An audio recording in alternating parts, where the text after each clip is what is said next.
Hello guys, welcome to the Alpha Crypto channel. On this channel I talk about cryptocurrencies, crypto airdrop, crypto news, and everything in the crypto space. For people that follow my channel, you know I make videos every day.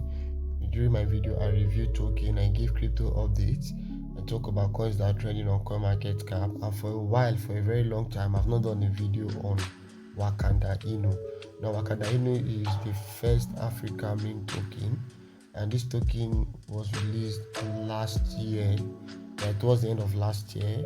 The token at the initial release had a lot of hype. People were expecting this token to go out to do massively well, but right now the token has been struggling.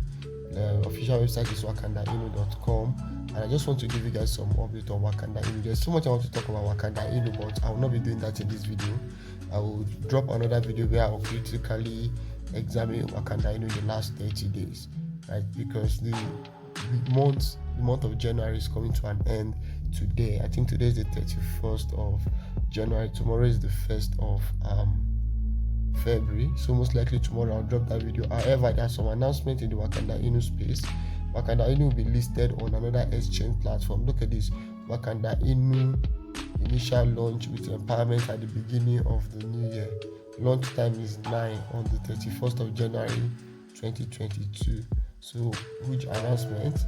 We are delighted to announce the launch of Wakanda Inu on X Plus.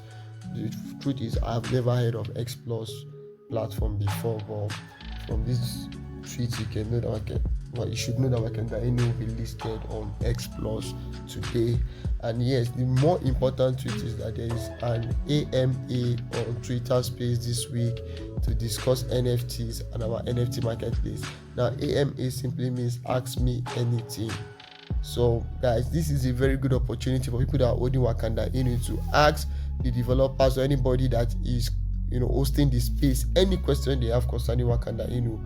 I feel you guys should take your time to ask questions about the Wakanda Inu project, the next plan, what is going to happen next, and stuff like that, because the truth is, so far Wakanda Inu is not showing any positive signs that people can hold on to. The last 30 days, in my opinion, has not been very good for Wakanda Inu. Other tokens like Chimps Inu, Baby Dodge, Shibnobi Shinja have really gotten a lot of positives, but Wakanda Inu has been struggling. So guys, when I have time, I'm going to take my time to review the last 30 days of Wakanda Inu. Most likely I'll drop that video tomorrow. Don't forget to hit the subscribe button, turn my bell, post notification on. These are just recent Wakanda Inu updates. Bye for now, and I hope to see you in my next video.